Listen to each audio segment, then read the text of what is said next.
O corredor da emergência estava silencioso até que uma voz cortou o ar. Ríspida, impaciente. Se ele não morrer logo, vai ser um problema para todos nós. A frase ecoou entre pacientes e funcionários, como um soco. Na UTI, um idoso de 84 anos lutava pela vida após uma parada cardíaca. Seu nome era Aníbal, um homem respeitado, fundador de uma das maiores construtoras do estado. Mas do lado de fora, seus 3 filhos não choravam, não se abraçavam, não esperavam por boas notícias. Eles discutiam sobre a herança. Quem ficaria com os imóveis, quem venderia a fazenda, quem teria acesso às contas bancárias. Cada minuto a mais que o pai permanecia vivo parecia um atraso no plano. Essa é a história real de uma família rica e da crueldade que o dinheiro pode revelar. Uma história que começa com uma vida por um fio e termina com a dignidade sendo enterrada junto com ela. Aníbal Ferreira era um nome conhecido e temido no ramo da construção civil. Fundador de um império empresarial que nasceu com um carrinho de ferramentas e terminou com dezenas de imóveis, empreendimentos e contratos públicos, ele construiu sua fortuna com mãos calejadas, disciplina implacável e uma visão de negócios quase cruel. Mas com o passar dos anos, aquilo que foi motivo de orgulho passou a ser também motivo de tensão. Cada tijolo levantado, cada terreno comprado, cada empresa aberta, era uma promessa de herança. E quando Aníbal começou a envelhecer, essa promessa se tornou uma expectativa silenciosa. E depois, um campo de batalha disfarçado de família. Ele teve 3 filhos com mulheres diferentes, mas nunca se casou oficialmente com nenhuma delas. Criou todos do seu jeito, com educação paga nas melhores escolas, mas com afeto limitado e um olhar sempre crítico. Exigia resultados, não aceitava erros e, principalmente, não tolerava fraqueza. Eduardo, o mais velho, sempre foi o reflexo mais evidente da ambição do pai. Empresário de fala agressiva, herdou não só os traços duros de Aníbal, como também o vício em controle. Sílvia, a filha do meio, tentou se distanciar da lógica masculina da família, entrando para o mercado financeiro, mas acabou mais fria e calculista do que qualquer um deles. Caio, o caçula, parecia ter herdado apenas o silêncio. Sempre distante, nunca quis fazer parte dos negócios. Enveredou pela arte, pela literatura e por isso era frequentemente tratado como o inútil da família. No hospital, os 3 se reencontraram depois de meses sem se verem. O motivo, uma chamada de emergência às 4 da manhã. Aníbal havia sido internado às pressas com um quadro de parada cardíaca súbita. Chegou inconsciente, com chances mínimas de sobreviver às primeiras horas. Enquanto os médicos da UTI travavam uma corrida contra o tempo para reanimá-lo, os filhos chegaram quase simultaneamente à recepção. Eduardo com o celular na mão, já ligando para o advogado. Sílvia com uma pasta preta recheada de documentos, com etiquetas marcando imóveis, participações e declarações de imposto. Caio, com as mãos nos bolsos e os olhos no chão. Nos primeiros minutos, ainda havia silêncio, mas bastou o recepcionista mencionar que o quadro era estável por enquanto, para que a tensão tomasse forma. Estável? Por enquanto? Murmurou Sílvia. Isso quer dizer que ele pode viver mais uma semana, ou mais um mês. Eduardo respondeu com a frieza de quem negocia uma cláusula contratual. Se ele não assinou aquele último testamento, vai virar um caos. Não houve abraço, não houve choro, não houve reza. Havia apenas 3 adultos bem vestidos, sentados em cadeiras de plástico duro, calculando probabilidades. A equipe da recepção, acostumada com dramas familiares, percebeu algo diferente naquele trio. Não havia desespero, havia pressa, não pela cura, mas pela morte. O nome Aníbal, antes associado a respeito e trabalho duro, Agora era sussurrado pelos corredores com outra carga, a de um homem cujo último suspiro era visto como um ponto final, em uma planilha de patrimônio. Enquanto isso, na UTI, o corpo de Aníbal resistia. Os aparelhos sustentavam sua respiração. O coração, com a ajuda de medicamentos, continuava batendo. O rosto, mesmo coberto por tubos e sensores, ainda carregava um traço de dignidade. Mas do lado de fora, os filhos não falavam mais do pai como um ser humano. Falavam dele como um obstáculo, um entrave, uma variável incerta num planejamento sucessório. O hospital, naquele momento, deixou de ser um lugar de cura e se tornou o palco de uma disputa fria e silenciosa, uma disputa em que o amor havia sido engavetado há muito tempo e onde o único sentimento presente era o interesse. E tudo isso acontecia diante de olhares atentos, enfermeiros, recepcionistas, médicos, pacientes. Todos testemunhavam o mesmo absurdo, uma família rica, reunida não para salvar uma vida, mas para garantir que ela acabasse logo. A tensão crescia a cada hora. O relógio parecia congelado na recepção do hospital, enquanto os filhos de Aníbal aguardavam atualizações, mas não sobre seu estado clínico. Eles esperavam por outra coisa, a definição de quando poderiam começar a mover as peças no tabuleiro da herança. A gota d'água veio quando Eduardo, inquieto, puxou uma pasta de couro marrom da mochila. Dentro, um documento de transferência de bens. Ele o deslizou até Sílvia com uma caneta. Você disse que ele assinaria isso na semana passada. Por que não está assinado? Sílvia respirou fundo, cruzando as pernas, e respondeu com frieza. Ele estava tonto. Mal falava. Achei melhor não forçar. Isso poderia ser questionado depois. E além disso, ela hesitou. Não tenho certeza se concordo com os termos. A frase bateu como um tiro em Eduardo.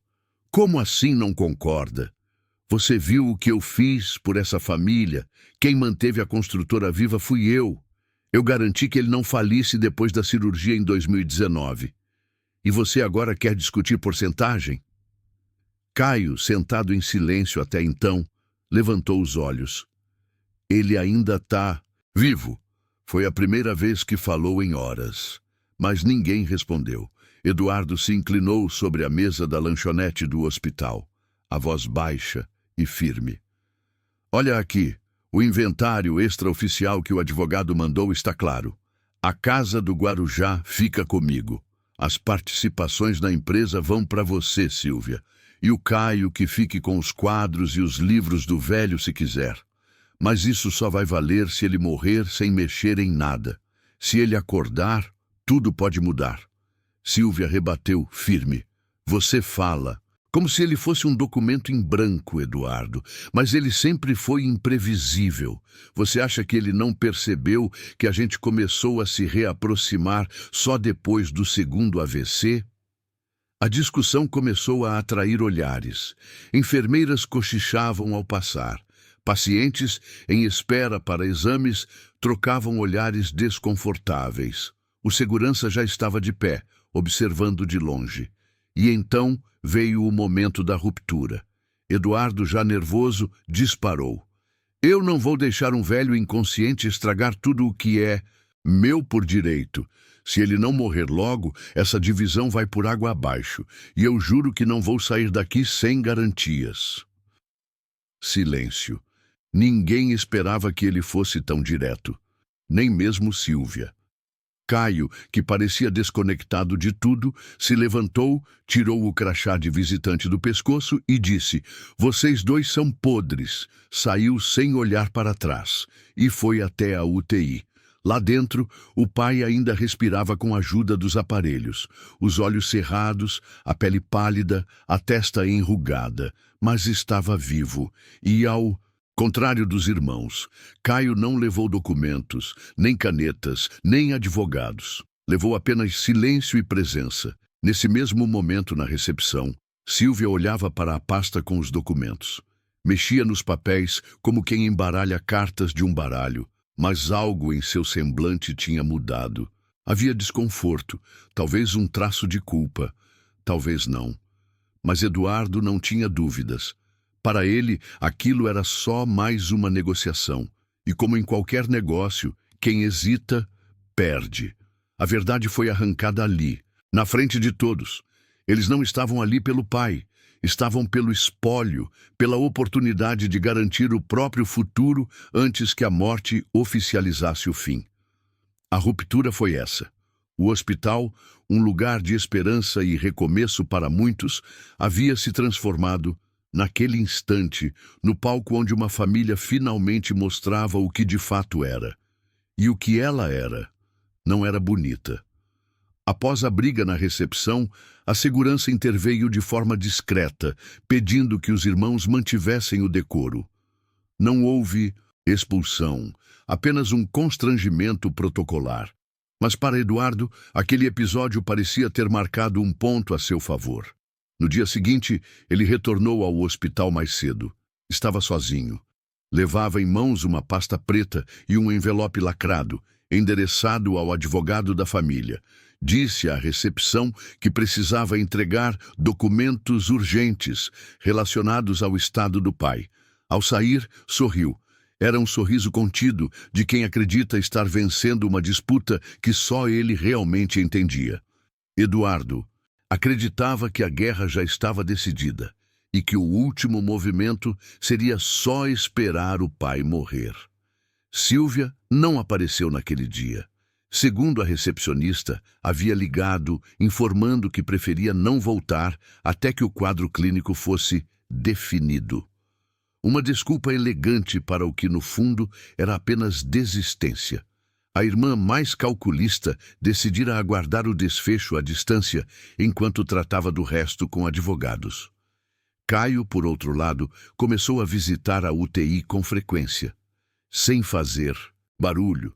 Sentava-se ao lado da maca do pai, lia em silêncio, às vezes segurava a mão dele por alguns minutos. Não conversava com os médicos nem com os enfermeiros, só observava. E foi num desses momentos, 3 dias depois da briga, que algo inesperado aconteceu. Aníbal abriu os olhos, sem anunciar, sem aviso. Abriu os olhos com a lentidão de quem retorna de um lugar muito distante. A enfermeira que estava no plantão se assustou. Checou os sinais, confirmou a resposta ocular. Chamou o médico. Em pouco tempo, uma equipe estava ao redor da cama. Aníbal não falava ainda, mas estava consciente. Caio foi o primeiro a ser chamado. Entrou no quarto com a mesma calma de sempre, mas algo em seu rosto havia mudado. A expressão era tensa, confusa. Ele se aproximou da maca, olhou nos olhos do pai.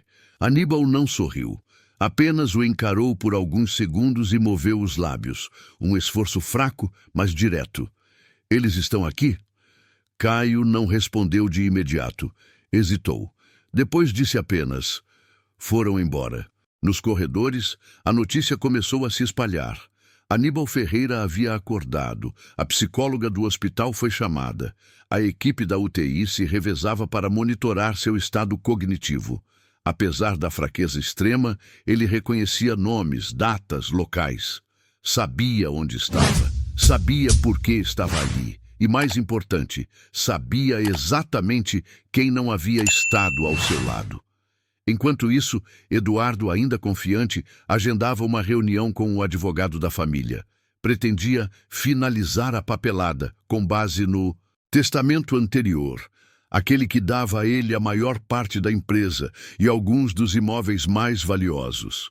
No entanto, o que Eduardo não sabia, e nem Silvia, era que Aníbal, com a ajuda da equipe jurídica do hospital, já havia solicitado um encontro reservado com outro advogado, um de confiança antiga, um que Caio havia contatado dias antes, silenciosamente. A chamada foi feita em sigilo. O advogado compareceu ao hospital com o Novo Testamento em mãos. O documento foi lido para Aníbal, que ainda, com dificuldade para falar, balançou a cabeça afirmativamente. Houve testemunhas, houve assinatura. Na mente dos filhos, especialmente na de Eduardo, Tudo estava sob controle. Os documentos estavam garantidos. A estrutura do império erguida pelo pai já estava repartida entre eles, ao menos nos bastidores. Mas ali, dentro de um quarto frio de UTI, Aníbal tomava a única decisão que ainda lhe restava: redefinir quem merecia o quê. E essa escolha não se baseava em quem era mais esperto, nem em quem gerava mais lucro.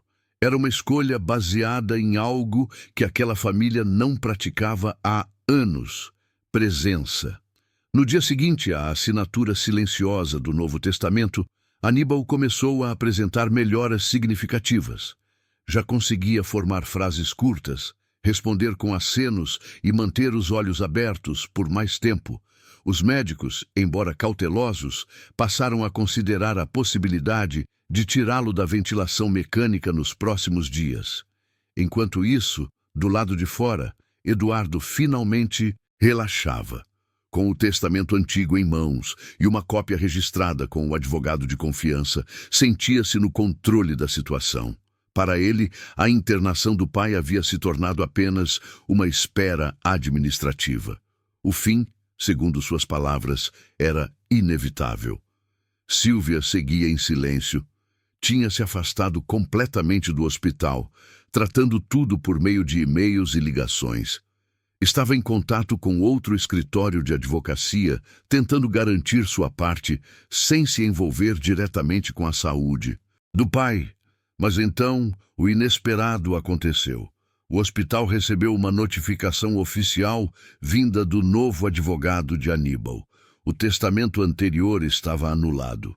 Um novo documento, com data e assinatura atualizadas, fora protocolado junto a duas testemunhas, ambos membros da equipe médica. O teor do Novo Testamento era direto. 70% dos bens seriam destinados a instituições de caridade e os 30% restantes divididos entre os netos. Nenhum dos filhos teria direito a qualquer parte do patrimônio. Notícia foi como uma bomba. Eduardo, ao descobrir, foi tomado por uma fúria contida. Não aceitou. Disse que o pai havia sido manipulado, que não estava em plenas capacidades mentais, que aquilo era ilegal. Ordenou que seu advogado entrasse com um pedido de interdição imediata. Mas o hospital, respaldado por laudos médicos, afirmou: Aníbal estava consciente, lúcido e orientado no momento da assinatura. A pressão aumentou. Eduardo começou a circular pelo hospital, tentando falar com diretores, médicos, qualquer um que pudesse reverter a situação. Dizia em voz baixa que aquilo era um golpe articulado pelo Caio e que o pai não sabia o que estava fazendo. Caio, por sua vez, permanecia em silêncio, mas seu comportamento era notado. Passava horas ao lado do pai, levava livros, lia em voz alta, ajudava na alimentação. Não tocava no assunto do dinheiro, nenhuma vez. Na terceira noite após a assinatura, Sílvia apareceu de surpresa no hospital. Entrou na recepção com passos firmes e olhos secos. Foi direto até a sala da administração. Pediu uma cópia do novo documento. Quando o leu, sentou-se numa das cadeiras e ficou ali por minutos, em silêncio. Não disse nada, apenas olhou fixamente para o papel como quem assiste, impotente, à queda de um castelo de cartas. Ela sabia. A herança não viria. E não havia mais nada que pudesse ser feito. Eduardo, em negação, continuou tentando vias judiciais. Movimentou advogados, acionou contatos, ameaçou expor o hospital, pressionou em funcionários. Mas tudo isso, no fundo, era desespero travestido de estratégia. Ele não conseguia aceitar que havia perdido, não para o irmão mais novo, nem para o hospital, mas para o próprio pai. Um pai que, mesmo frágil, havia feito a última escolha em plena consciência: não premiar a ganância. A tensão não era mais entre irmãos. Agora era entre a família e a verdade. E a verdade era dura. Aníbal estava vivo, lúcido e cansado de fingir que não via quem realmente eram seus filhos. Aníbal ficou mais uma semana internado após assinar o Novo Testamento. Nesse período falou pouco, mas observou muito.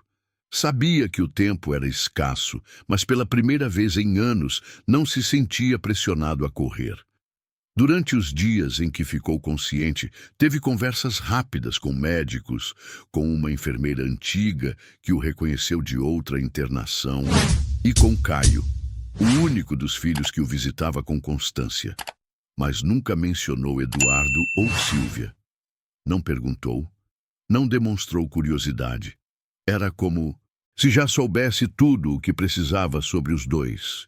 Aos poucos, o que era apenas uma suspeita para alguns funcionários do hospital se tornou uma certeza entre os mais próximos. Aníbal não queria mais salvar a família, queria salvar sua dignidade. A maior descoberta daquele homem, no fim da vida, não foi que os filhos o queriam morto. Ele já sabia disso antes de chegar à UTI. A verdadeira revelação foi algo mais doloroso, que ele os havia formado com as próprias mãos. Durante uma dessas manhãs, Aníbal virou o rosto para Caio e com esforço sussurrou: "Eles são o reflexo do que eu fui." Caio não respondeu, apenas apertou a mão do pai. A lucidez que acompanhava Aníbal nesses últimos dias era tão cruel quanto clara. Ele havia dedicado décadas à construção de um império, mas ignorado os alicerces da própria casa. Criou os filhos como quem ergue um prédio, com rigidez, exigência, metas e castigos.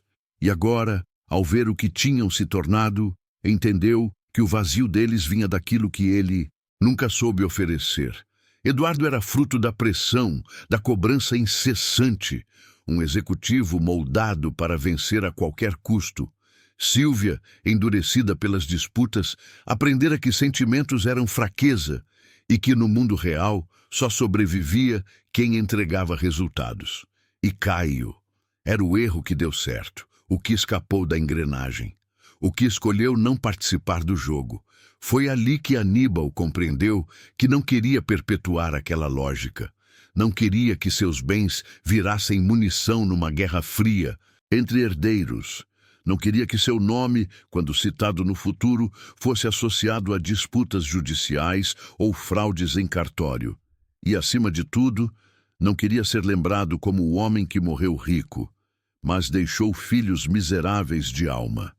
O Novo Testamento, então, não era apenas um gesto de justiça, era um ato de redenção. Aníbal sabia que para os filhos a herança era uma dívida moral, uma retribuição pelos anos de ausência afetiva, um acerto de contas. Mas ele já não devia mais nada a ninguém. E se devia, não seria com dinheiro que pagaria. Por isso destinou 70% dos bens a instituições sérias, escolhidas a dedo, projetos sociais ligados à educação, à cultura e à saúde pública. Quis deixar algo que prestasse contas ao mundo, e não apenas à árvore genealógica. Os 30% restantes foram entregues aos netos com uma cláusula clara: nenhum centavo poderia ser usado antes dos 25 anos, e todo o valor deveria ser administrado com o apoio de uma curadoria social. Era a maneira de evitar que a próxima geração herdasse não só o dinheiro, mas os vícios e cicatrizes da anterior. Essa decisão não foi celebrada com aplausos. Eduardo, ao receber a notícia oficial, surtou. Ligou para jornalistas, tentou transformar a história numa denúncia pública. Acusou o hospital de manipulação, o irmão de traição e o pai de loucura. Mas o testamento estava legalmente protegido. Sílvia tentou manter a frieza. Disse que não precisava do dinheiro, que tudo aquilo era uma fase. Mas seu silêncio posterior revelou outra coisa. Ela desapareceu, parou de responder às ligações, abandonou o processo que havia iniciado e nunca mais foi vista no hospital. Já Caio permaneceu. Não se envolveu com advogados, não tocou no patrimônio, apenas continuou visitando o pai até o último dia. E naquele último dia, ao segurar a mão do pai, enquanto ele adormecia pela última vez, entendeu o que Aníbal tentava dizer com o olhar. Perdi muito tempo tentando ser um homem admirado. quando tudo o que eu precisava era ter sido um pai decente. A verdadeira herança para Caio estava ali, no silêncio, na reconciliação que não veio com palavras, mas com presença. E talvez na coragem do pai em desfazer, no fim, tudo aquilo que construiu por orgulho. O fim da vida de Aníbal foi lento, quase como uma despedida planejada. Os dias na enfermaria domiciliar foram marcados por um silêncio pesado e, ao mesmo tempo, uma calma que ninguém mais na família conseguia explicar. Eduardo e Sílvia praticamente desapareceram do cenário. Nenhuma visita, nenhuma ligação. O que restava da família, em termos de presença, era Caio. O filho que muitos consideravam o fracassado, o inútil, o fora dos negócios.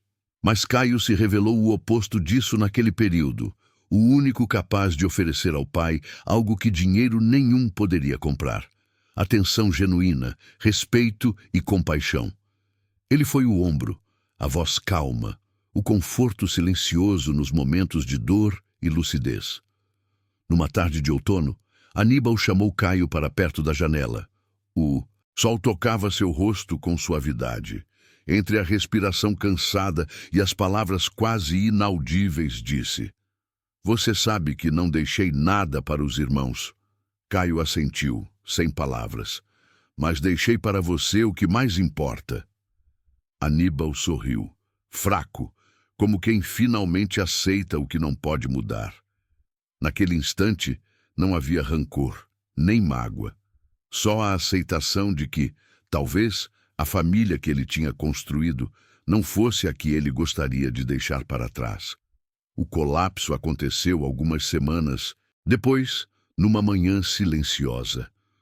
Aníbal faleceu rodeado por profissionais que o haviam acompanhado com respeito e por Caio, que segurava sua mão firme até o último suspiro. A notícia se espalhou. Eduardo e Sílvia, já distantes, reagiram com frieza. Houve poucas palavras, nenhum velório tradicional. Os netos foram orientados a manter o legado social do avô sem envolvimento da parte mais velha da família. E a herança? Ela existia, mas não era mais um motivo para guerras, chantagens ou disputas. Era um lembrete silencioso do que poderia ter sido, e não foi. Caio, o filho esquecido, recebeu o que Aníbal considerava a verdadeira fortuna, o direito de recomeçar, de honrar o nome do pai com dignidade e de tentar quebrar o ciclo que os precedeu. Essa história termina não com uma festa, nem com uma vingança. Termina com a certeza de que, às vezes, perder tudo materialmente pode ser o caminho para encontrar o que realmente importa. Essa história revela o que o dinheiro não pode comprar: amor verdadeiro, respeito e presença genuína. Construir um império não vale nada se, no caminho, destruímos os laços que nos tornam humanos. A herança mais valiosa não é a que se escreve em testamentos, mas a que deixamos no coração de quem amamos. E às vezes é tarde demais para consertar. O senhor Aníbal, no fim da vida, fez uma escolha dura, mas necessária. Ele recusou o legado da ganância e preferiu apostar na esperança dos netos e no bem comum. Quantos de nós já esquecemos que a verdadeira riqueza está no que somos, não no que temos? Essa história nos força a pensar: o que realmente deixaremos para quem amamos? Será que o dinheiro é capaz de substituir presença, afeto e respeito? Ou será que muitas vezes o que herdamos são feridas que poderiam ter sido evitadas? Se essa história tocou você, inscreva-se no canal para receber relatos reais que mostram o lado humano por trás das paredes dos hospitais. Compartilhe esse vídeo com quem precisa refletir sobre a verdadeira importância da família e do legado. E deixe nos comentários: você já presenciou ou ouviu falar de conflitos familiares por causa de herança? Como acha que isso poderia ser evitado? Sua opinião pode ajudar a construir novas histórias.